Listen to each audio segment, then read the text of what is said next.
Հաջորդ դիտարկումը դիմումատուների կողմից ներկայացված վերաբերում է վարչական ռեսուրսների չարաշահման տարբեր դրսևորումներին ենթադրյալ դիմումատուն օրինակ պնդում է, որ պետության չեզոքության սկզբունքի խախտման եւ այսպես կոչված սոցիալական կաշառքի արկայություն է եղել, հղում կատարելով առողջապահության համընդհանուր ապահովագրության ներդրմանը, կենսաթոշակների եւ նպաստների բարձրացմանը, ինչպես նաեւ գյուղատնտեսական վարկերի տոկոսադրույքների սուբսիդավորման վերաբերյալ կառավարության որոշումներին։ Սահմանադրության 146-րդ հոդվածի 2-րդ մասի համաձայն կառավարությունն իր ծրագրի հիման վրա մշակում եւ իրականացնում է պետության ներքին քաղաքականությունը, այդ թվում սոցիալական քաղաքականությունը։ Ավելին, Սահմանադրության 86-րդ հոդվածով սոցիալական պաշտպանությունը սահմանված է որպես պետության քաղաքականության հիմնական նպատակներից մեկը։ Ընտրությունների անցկացումը չի կարող հիմք հանդիսանալ պետության սահմանադրական պարտականությունների կատարումը դադարեցնելու կամ հետաձգելու համար։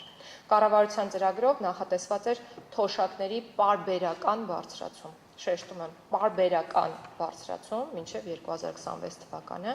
եւ փաստացի այդ քաղաքականությունը հետևողականորեն իրականացվել է 2019 թվականից, բարձր դատարան 2019 թվականից ի վեր թոշակները բարձրացվել են 6 անգամ, չհաշված հետվճարի վերաբերյալ իրավական կարգավորումների նախատեսումը, որի արդյունքում մենք ռեալ ունեցել ենք կենսաթոշակի բարձրացում։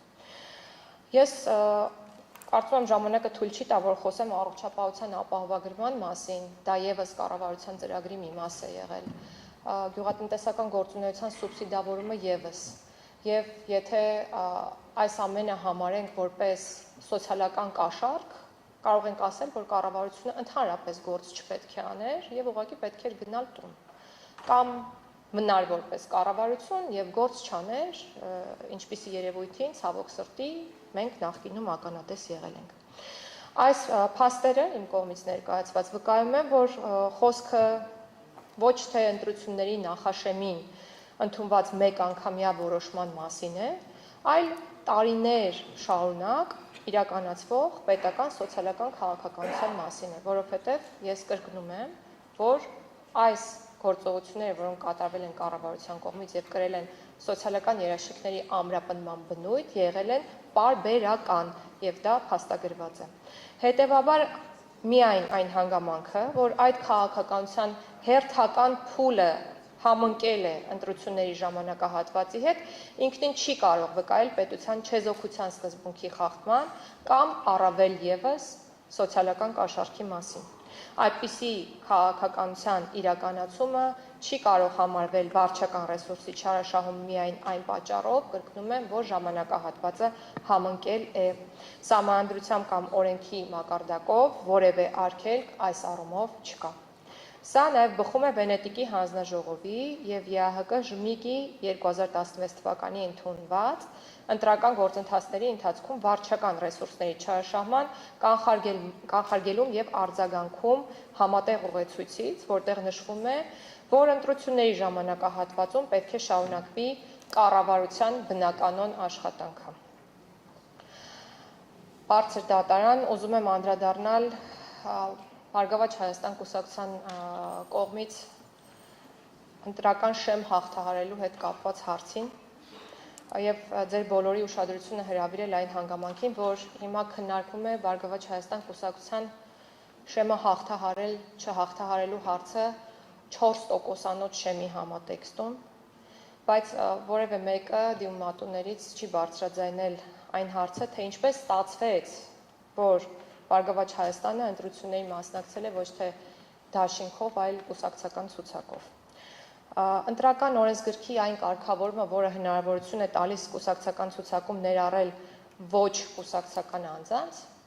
կուսակցության անդամ չհանդիսացող անձանց, բովանդակային իմաստով վերաբերում է անկուսակցականներին եւ ոչ թե այլ կուսակցության անդամ հանդիսացող անձանց։ Պատահական չէ, որ Վենետիկի հանձնաժողովը նշված կարգավորումը դիտարկել է որպես անկախ անձանց քաղաքական մասնակցության հնարավորության ապահովման ուղղված մեխանիզմ։ Բարգավաճ Հայաստան կուսակցության կուսակցական ցուցակում 11 հոգի եղել են այլ կուսակցության ներկայացուցիչներ։ փաստացի մենք ականատես ենք քողարկված դաշինքի գոյության, որը անհավասար մրցակցային պայմաններ է ստեղծել ինչպես դիմողների, մյուս դաշինքների, այնպես էլ այլ բոլոր կուսակցությունների համար, որովհետև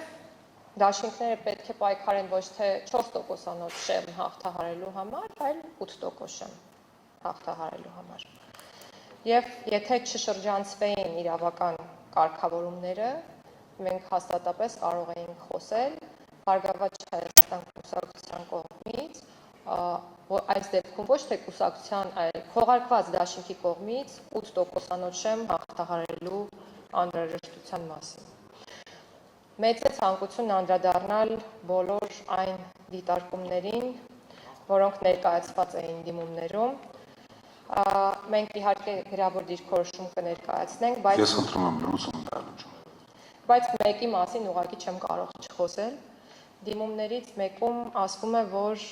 օրինակ Սամվել Կարապետյանի իրավունքները սահմանափակված են եղել եւ նա չի կարողացել քարոզարշավին մասնակցել այն դեպքում,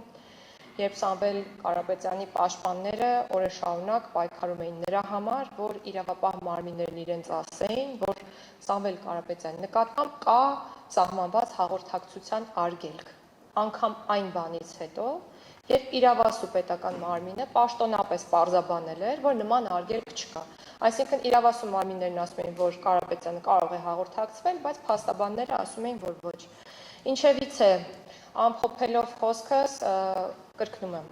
դիմումներում ներկայացված դատողությունները որոշ դեպքերում միայն փաստարկները չեն հաղթահարում այն բարձր իրավական շեմը, որը թե Վենետիկի հանձնաժողովը, թե Հայաստանի Հանրապետության Սահմանադրական դատարանը սահմանել են ընտրությունների արդյունքները անվավեր ճանաչելու համար։